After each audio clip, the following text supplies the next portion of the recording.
All right, so call this council meeting to order. Roll call, Council at Large Cummins. At Large Poston. Yes. Council Ward number 1 Hembry. Here. Ward number 2 Helm. Here. And Ward number 3 McNeil. Here. Here. All right. I pledge allegiance to the flag of the United States of America and to the republic which stands one nation under God, indivisible. All right. Move down to the agenda approval. I'd ask if there are no changes. I'd ask for a motion to approve the agenda. Motion. Cummins with first. Second. And sorry, who said that? Was it? And Poston with the second. McNeil, Yes. Yes. Hembry, Yes. Cummins, Yes. Poston, Yes. Helm. Yes.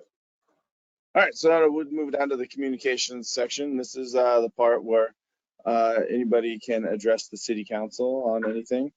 All that I ask is that you make your way to the podium and state your name and address for the record. All right, so anybody else? All right.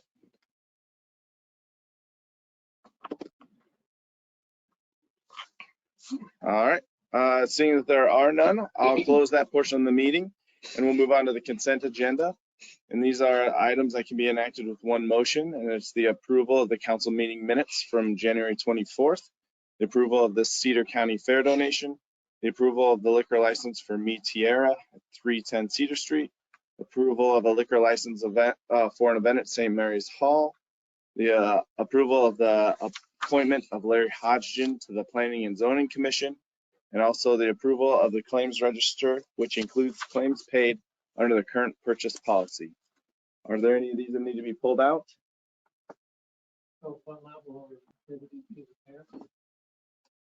In years past, we've done $500.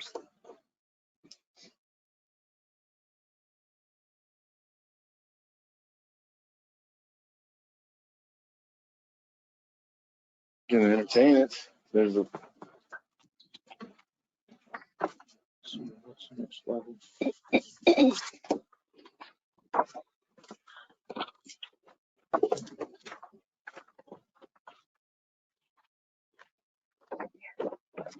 Well, if you're looking at a next level, platinum is 1,000 to 24.99. Gold is 500 to 9.99.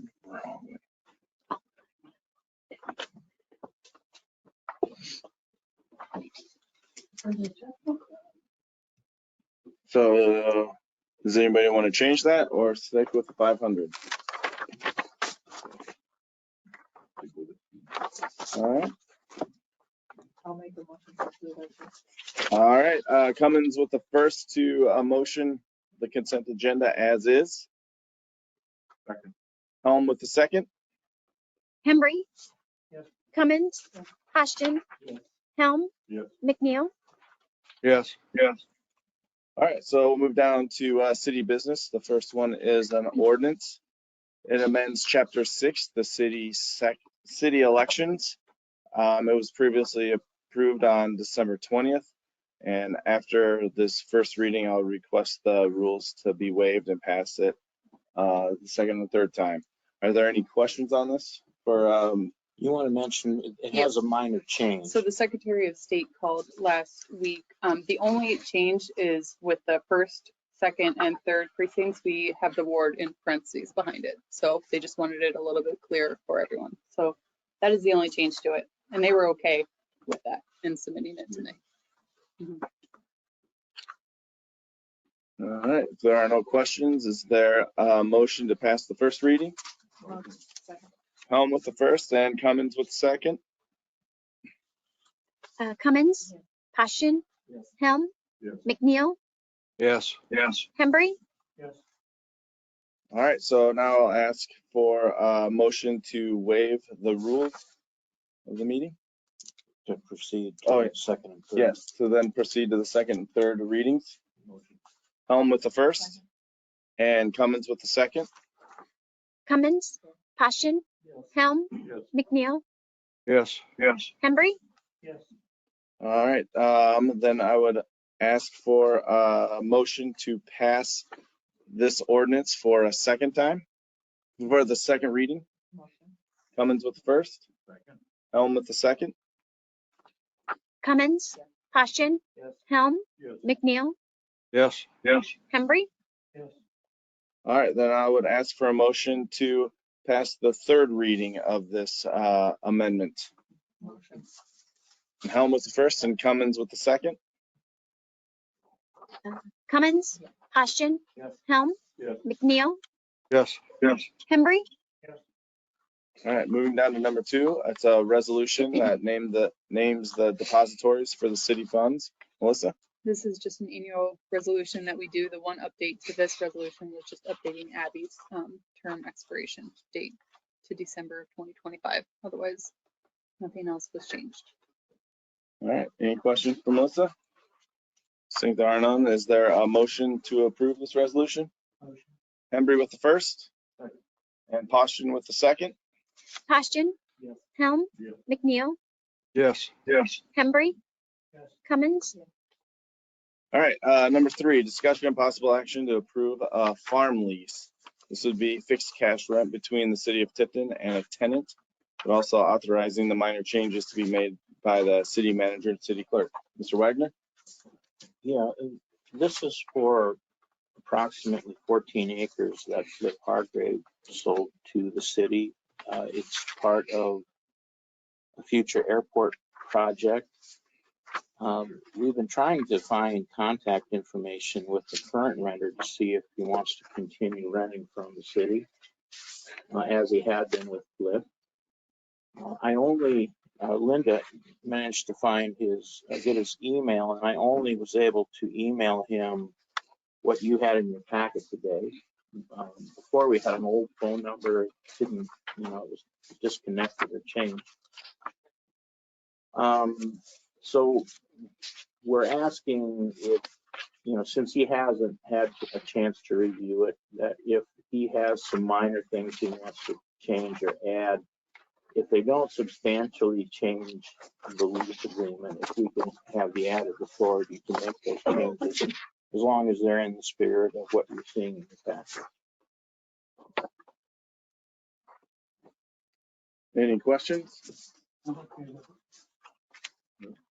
All right, is there a motion then to approve this farm lease? Hembry with the first and Cummins with the second. Helm, Yes. McNeil, Yes.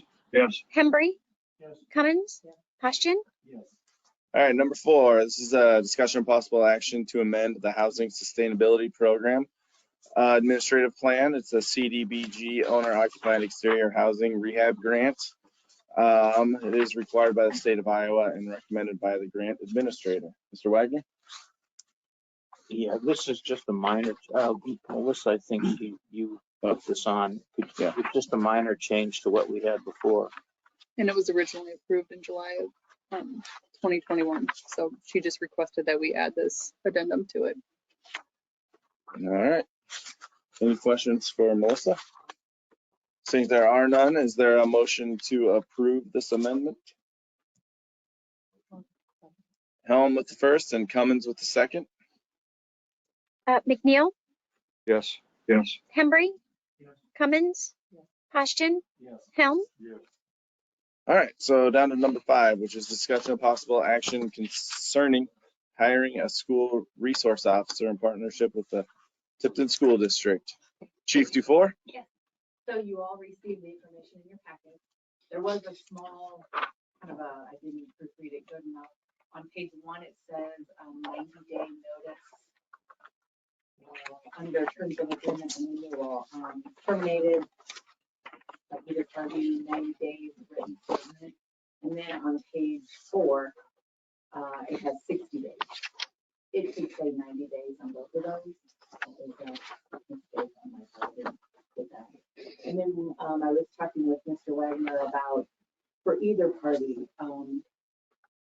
City of Tipton or the school district, to be able to have like February 1st. Instead of the 90 days. because that would give both parties time if they had to redo part of their budget. We don't want anybody having to do amendments to budgets. So putting that February 1st date in there for budget purposes. This is a working document. This isn't set in stone. The 2080 agreement, we would need to make sure that it was gone over by finance and everything, but it just gives you an idea of what we're looking at and kind of who does what and how the person may be monitored and the goals that are set. So that's the main part of the community. This is a memorandum of understanding, not a, Sorry.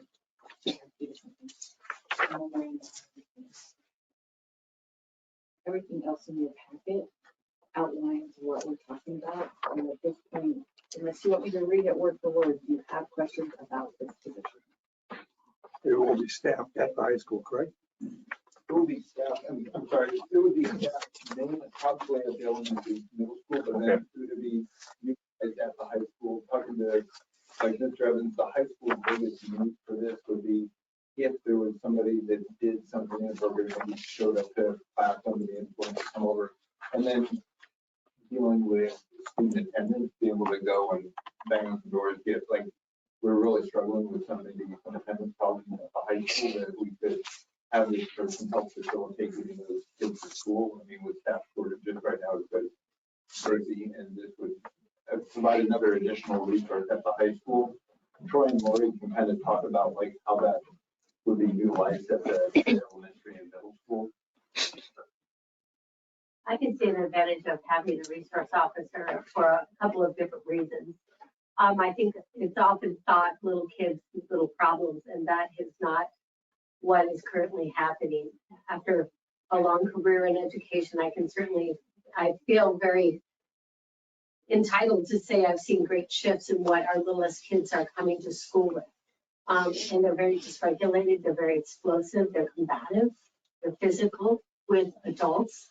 And for example, just today I had two kids that were very dysregulated. We had to pull them out of the, not yank them out, but get them out of the classroom to put them into an area that they could just kind of pull themselves together.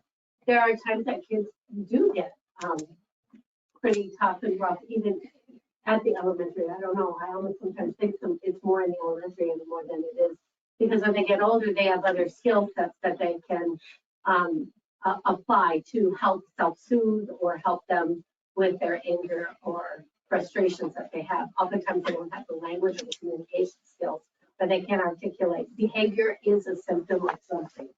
So we're seeing a lot of changing behaviors in the elementary.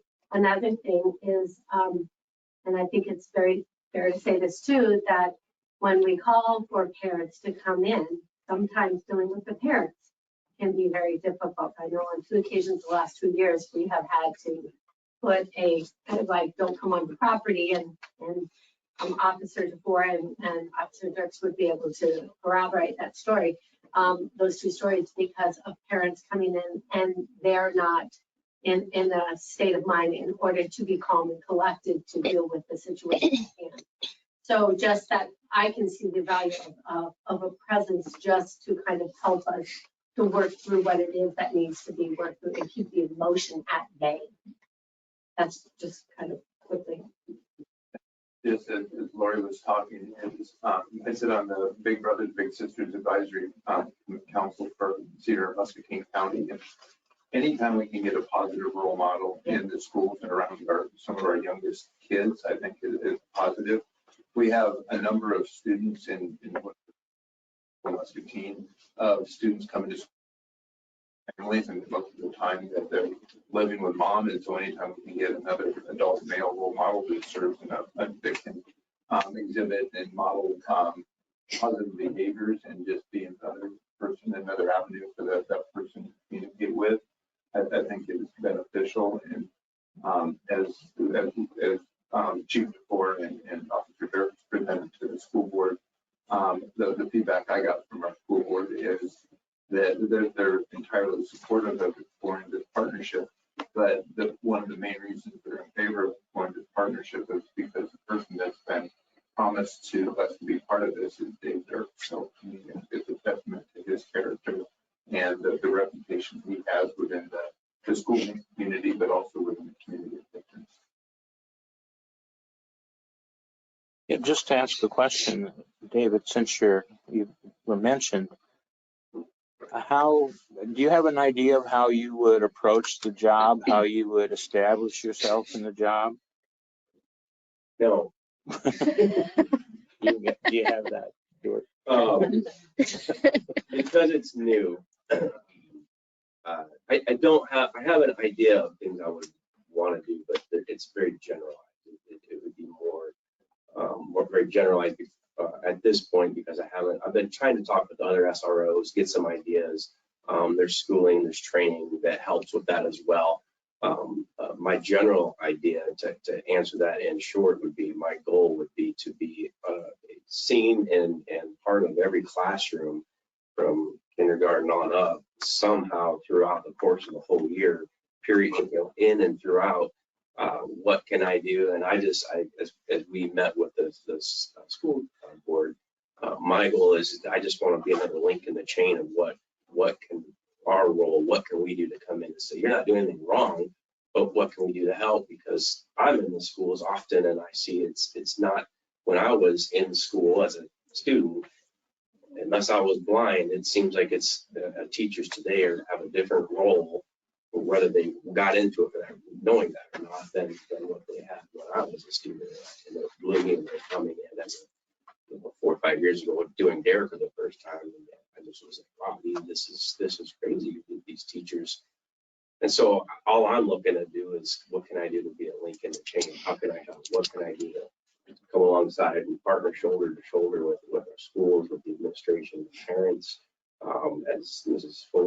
Hill mentioned, if there could be a bridge between school and students, if I can be a help in that, I'm happy to do that as well. So whatever I can do, and it'll be growing, it'll be moving. It's not, it's going to be very fluid because we'll have to learn some things through the if it goes through, it's going to be a learning experience, I'm sure, for all of us, and a lot of communication that I'm sure is going to happen. And what can we do better?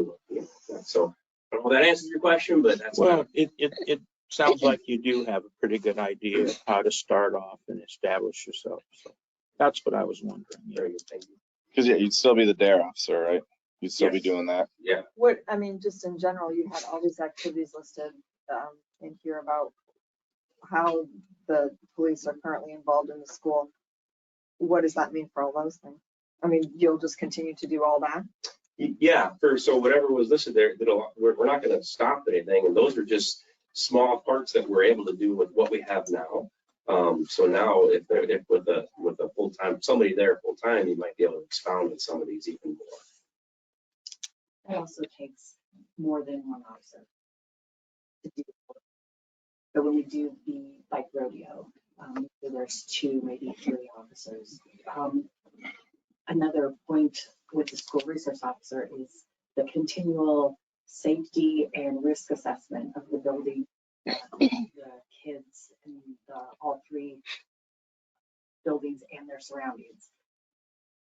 There's almost 1,000 kids in the school system in Tipton. That is a third of our population. And they're there Monday through Friday. And we would also be doing some activity things. We already have officers at activities, not necessarily David at every single thing, but we have officers there. So we would continue doing those things in school and working with the students and the teachers and the parents.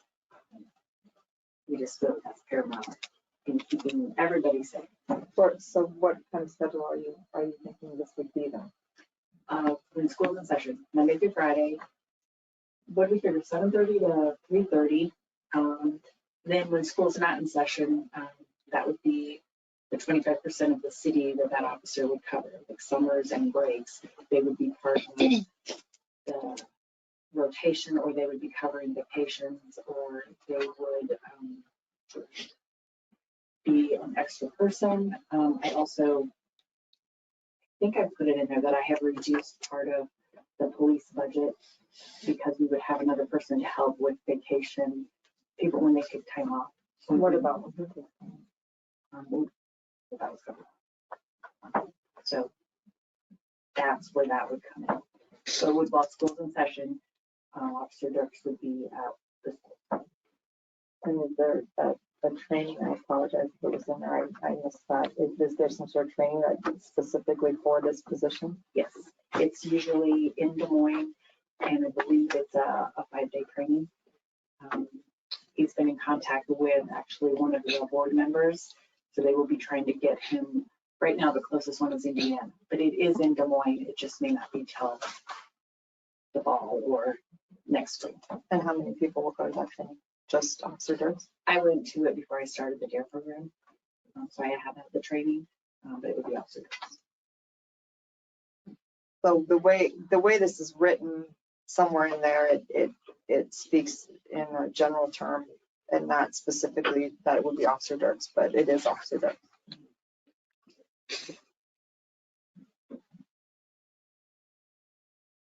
Go ahead. So I'm usually in favor of this. I just have a couple questions.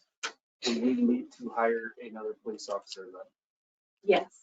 Now that's not adding, so this question was brought up. Tipton has 6 full-time officers. Yep. That would remain. We would still have 6 full-time officers. We would like to add the SRO position where the city would be 25%, the school district would be 75%. We would have to hire somebody if Officer Dirks was hired as an SRO. Yes. Mhm. Okay. We're not adding, it was not, would we be adding instead of 25%, 125%? Nope, still the 25%. We still have 6 full-time. And then would we need to purchase another vehicle then? We have. Okay. As a school resource officer, we could use one of the older vehicles because we do need the presence. Yep. But not necessarily the continual driving. Okay, thank you. So just to make sure, with the motion that is on this, it would be the motion for the MOU or not, or to discuss this with the school board, not go for it. And I take it that school board passed it. Is that right? The school said, so they said, like, look at funding options, and before we're committed, we want to make sure that the city is in favor. And then once, if the city council says, yes, if we can find the money, if we can do this, we're gonna do it, we're gonna get it, and then the council would approve it as well. But if we're saying yes today, we're saying yes to adding that 25%. Right? You're saying yes, we're all moving forward. In the process. Process. Yes. To add 20%.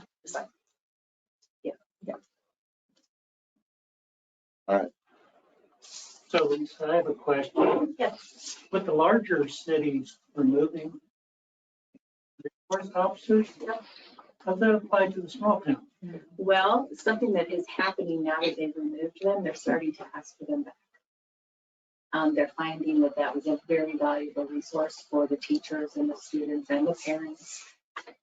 And they're wanting them back in some form or another. It's really hard to compare big cities and small cities. That Apple Mortgage thing, the cities around us, Wilton, Durant, West Branch, and even Clarence, when they had contracted with the previous chief, they said the school resource officer is just invaluable. Just the communication and the calmness that they can bring. That's not to say there's not going to be some issues, but we want to be in the school to hopefully have that presence, have the added, I don't even know the right word, the presence to say, hey, let's all calm down. It's just like David said, it's that link in the chain. So yeah, there were several schools, even in Iowa, that were getting rid of their school resource officers, kind of a knee-jerk reaction. And now they're knee-jerking it the other way. They're wanting them back. And the second question is, what's in reference to the county?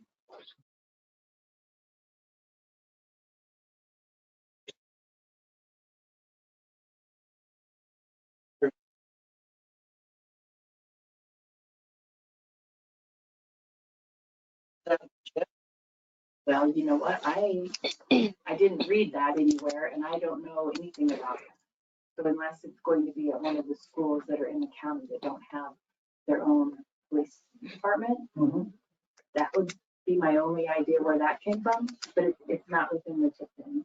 I have a great working relationship with Warren, and he would have given me a heads up on that one.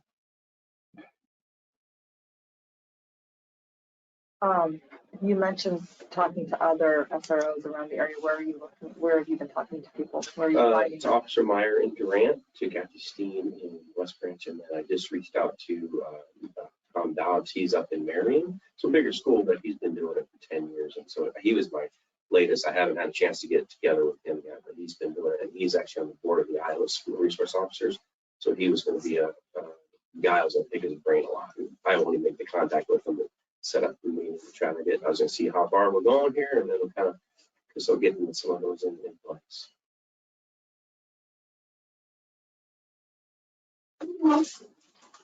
All right.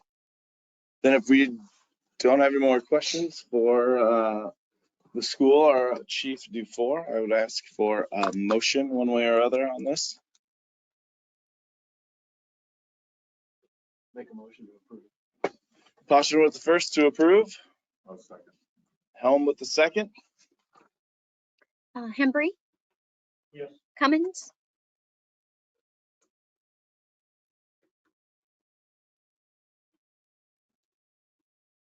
I'm not gonna lie, I'd like a lot more information on it.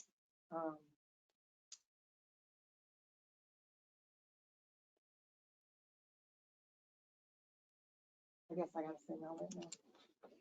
Postian, Yes. Helm, Yeah. McNeil, Yes. All right, thank you. And anytime I believe that we can build on the city-school relationship, the working relationship, it's a win for the community as a whole. So it's vital for a town our size. And I want to say that I'm not against this. I just want more information.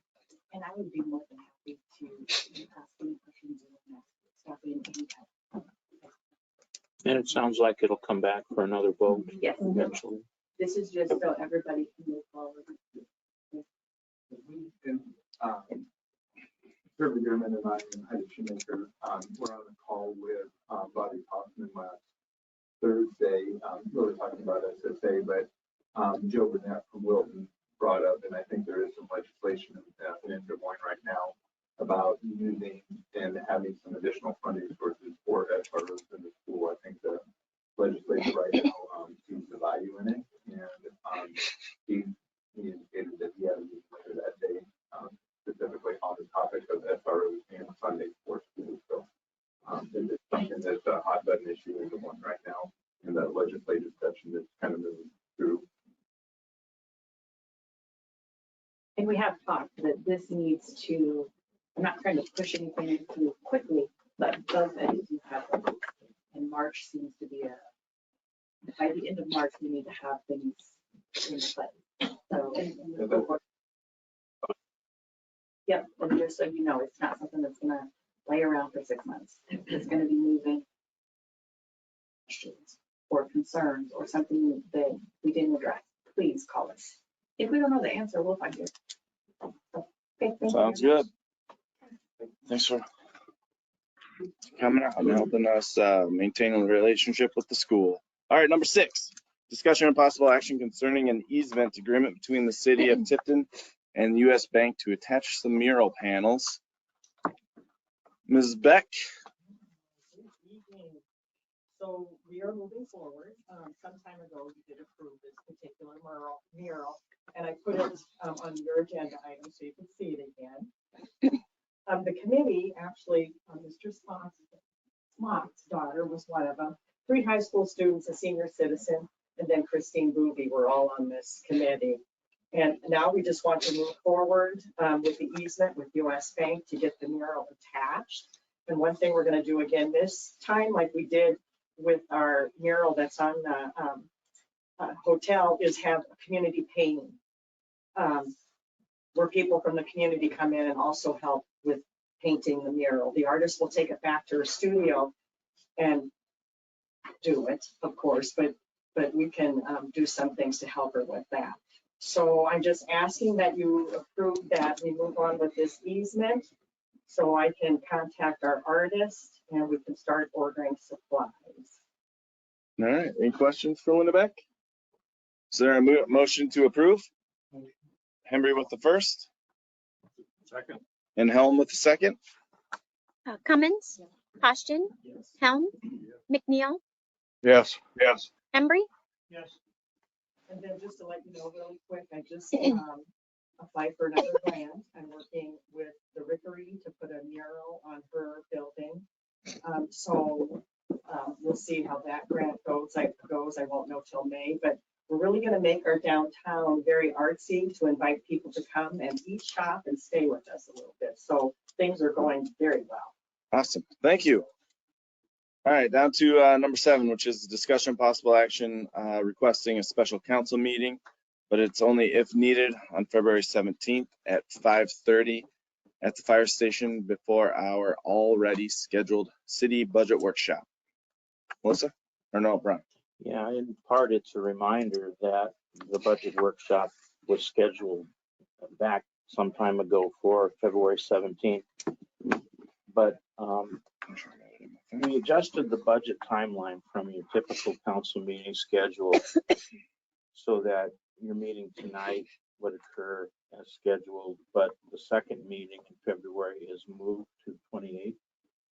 And then we had this budget workshop in between. Because there's such distance between the 7th and the 28th, there might be a couple of things that come up that might require us to ask for a special meeting before you go into that budget workshop. And I can't say right now that I definitely have something that is going to be coming your way. They're both under development, so they may or may not make it by that time.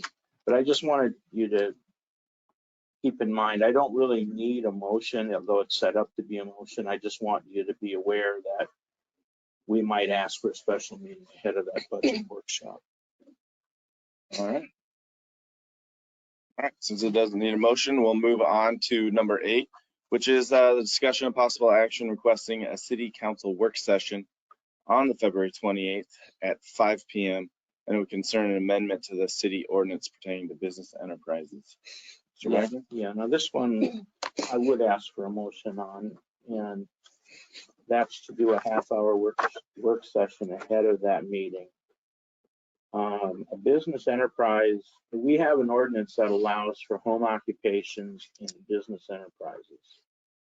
A home occupation is where a person lives there, and often you'll see, and they use their home as, say, an insurance office, or they might use it as a beauty salon, for example. Those are just a couple. I've seen other cases where somebody might be a one-person construction business and they use their home as their office. A business enterprise takes a step beyond that. It requires the person who operates it to live there, but they can also have a person hired who is not a resident there.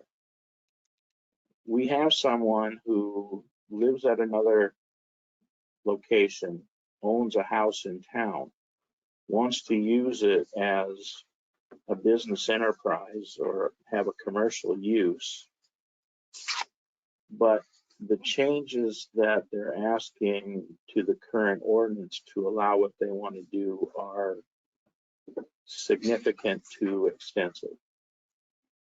And we met with one member of the finance committee and the mayor and talked about it with the person, and Linda was involved too. And I think with the mayor and Abby there, the feeling was, well, that's not enough input to say good idea or bad idea. It's something that if the council is willing to do it, maybe you should look at it as a work session. So that is the proposal. But I guess two of the features that are being requested is in a business enterprise, although you can have an outside person be employed there, it still requires somebody, the owner, to live there. This request would have it that the owner could still live at their other location, not be a resident there. In the current ordinance, you can't use more than, I think it's 20 or 25% of the main floor where the commercial activity would be as a commercial or business enterprise. This request would go currently, as we heard, it would go well beyond that. It would look basically entirely at the whole home, 2 stories. And anyway, the request is that if we're going to look at it, we should maybe look at it as a council workshop and then see if you want to proceed from there. It would at least give the person a chance to propose her idea and give you a chance to see what you think. All right, so this would be just to set up the work session.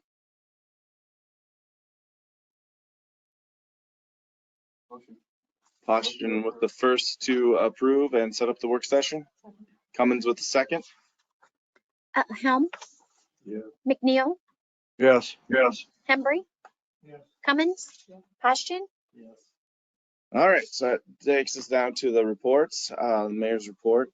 I do have a thank you card from Don Rosnow. I unfortunately wasn't here at the last council meeting, so I'd like to thank Councilperson Cummins for filling in for me, and also Floyd, who isn't here as well, but he took care of presenting the plaque to Don Rosnow. But I just wanted to read what he wrote to the city council. It says, "Honorable Mayor and members of the Tipton City Council, I wish to send my sincere thanks to all of you for awarding me the beautiful plaque at your previous council meeting. It was an honor and a privilege to receive this award. I will always cherish this honor.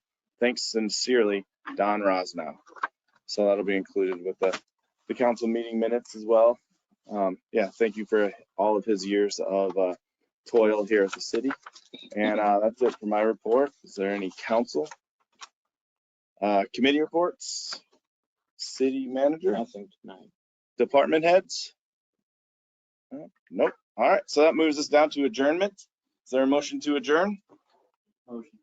Poston with the first and Cummins with the second. McNeil, Yes. Yes.